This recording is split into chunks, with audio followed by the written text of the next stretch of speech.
चलिए जानते हैं आज की देश और दुनिया की सिलेक्टेड काम की और महत्वपूर्ण 25 बड़ी खबरों को सिर्फ 5 मिनट में। पर अभी तक आपने इस वीडियो को लाइक नहीं किया है तो लाइक कर दें और इस चैनल को सब्सक्राइब कर दें।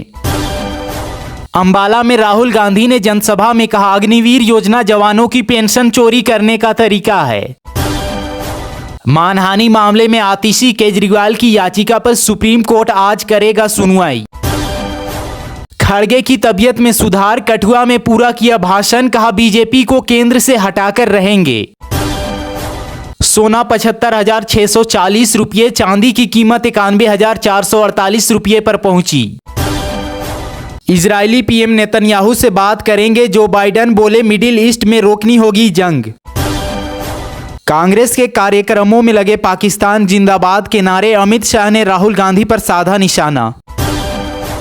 दिवाली से पहले आम जनता को बड़ा झटका, त्योहारी सीजन के बीच तेल 30 रुपये महंगा, आटे की कीमतों में भी इजाफा। कृष्ण जन्मभूमि और शाही ईदगाह मस्जिद विवाद, इलाहाबाद हाई कोर्ट में आज सुनवाई। अग्निवीर को मिलेगी पेंशन वाली नौकरी, अमित शाह ने किया बड़ा ऐलान। भारत में कोई बड़ा हमला हुआ तो घुसकर मारेंगे, राजनाथ ने पाकिस्तान को दी कड़ी चेतावनी।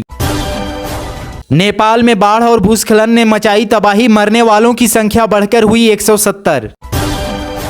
सीएम सैनी ने कहा, हरियाणा में कांग्रेस का हाल मध्य प्रदेश और छत्तीसगढ़ जैसा होगा। कटवाल ने कहा, गरीबी हटाओ का नारा सही मायने में मोदी सरकार में हो रहा साकार। दिल्ली में बढ़ते क्राइम का मुद्दा गरमाया, आम आदमी पार्टी ने कहा व्यापारियों में दहशत का माहौल। जम्मू और कश्मीर के स्टेटस हुड के मुद्दे पर बीजेपी के बयान से सहमत हुए गुलाम नबी आजाद, बोले वो सही बोल रहे हैं। जम्मू कश्मीर में अंतिम चरण का चुनाव प्रचार थमा, 40 सीटों के लिए 1 अक्टूबर को वोटिंग, बढ़ी सुरक्षा। अक्टूबर में 15 दिन बैंकों में रहेगी छुट्टी। एमपी में लू प्राकृतिक आपदा घोषित, मौत होने पर मिलेगा मुआवजा, अगली गर्मी से नियम लागू। 2 अक्टूबर को सार्वजनिक अवकाश, 5 अक्टूबर को भी स्पेशल हॉलीडे का ऐलान। हरियाणा के अंबाला में प्रियंका गांधी ने कहा, कांग्रेस आ रही है, बीजेपी जा रही है। स्मृति ईरानी ने कहा, कांग्रेस ने हिमाचल का बुरा हाल कर दिया है, आज उनके पास कर्मचारियों को सैलरी देने के लिए भी पैसे नहीं है। गृह मंत्री अमित शाह ने कहा, खड़गे जी कई सालों तक जीवित रहें और 2047 तक विकसित भारत का निर्माण देख सकें। स्मृति ईरानी ने कहा, चुनाव के दौरान कांग्रेस ने हिमाचल की जनता से कई झूठे वादे किए थे, लेकिन अब सरकार बनने के बाद कांग्रेस ने अपने वादों से पल्ला झाड़ लिया है। आम आदमी पार्टी नेता मनीष सिसोदिया ने कहा, अरविंद केजरीवाल की वापसी से दिल्ली के रुके हुए सभी काम जल्द पूरे होंगे। हरियाणा के अंबाला में राहुल गांधी ने रैली में कहा, हरियाणा में हम ओपीएस लागू करेंगे। अंबाला में प्रियंका गांधी ने कहा, नौजवान बेरोजगारी से परेशान हैं। कांग्रेस नेता रणदीप सुरजेवाला ने एक रैली में कहा, ब्राह्मणों को मारकर आगे बढ़े हैं योगी आदित्यनाथ। अंबाला में राहुल गांधी ने जनसभा में कहा, जितना पैसा इन्होंने अडानी अंबानी को दिया है उतना पैसा मैं देश की जनता को दूंगा। अंबाला में भाजपा पर तंज कसते हुए प्रियंका गांधी ने कहा, बीजेपी ने खिलाड़ियों और किसानों का अपमान किया।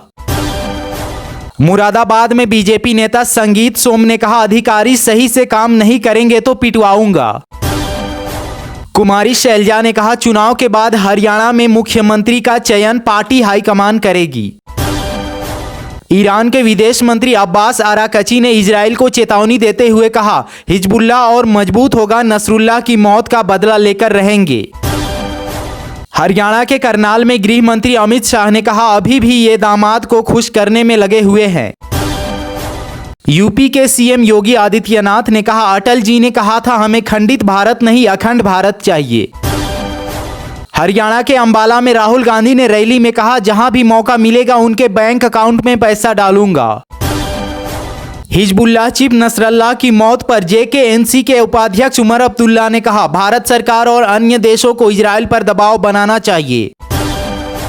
संजय राउत ने कहा, बीजेपी की इलेक्शन एजेंट है ईडी, बीजेपी के खाते में जो भी पैसा जाता है वह ईडी के माध्यम से ही जाता है। मल्लिकार्जुन खड़गे ने कहा, इस देश में आरक्षण को कोई खत्म नहीं कर सकता। अखिलेश यादव ने कहा, यह भाजपा की पुरानी आदत है कि जब जनता आक्रोश में भरकर उनके दरवाजे पहुंच जाती है तो वो अपनी नाकामी का ठीकरा अधिकारियों के सिर पर फोड़ देते हैं। उत्तर प्रदेश के मुख्यमंत्री योगी आदित्यनाथ ने सुनाया किस्सा, कहा जम्मू कश्मीर में मौलवी ने मुझे राम राम बोला। पीएम मोदी ने लोगों को जताया आभार, रेडियो कार्यक्रम मन की बात को 10 साल हुए पूरे। कांग्रेस महासचिव प्रियंका गांधी ने कहा, मोदी जी सिर्फ अपने मित्रों को आगे बढ़ा रहे हैं। 5 अक्टूबर को किसानों के खाते में जमा होंगे पीएम किसान सम्मान निधि योजना के 2000 रुपये के किस्त।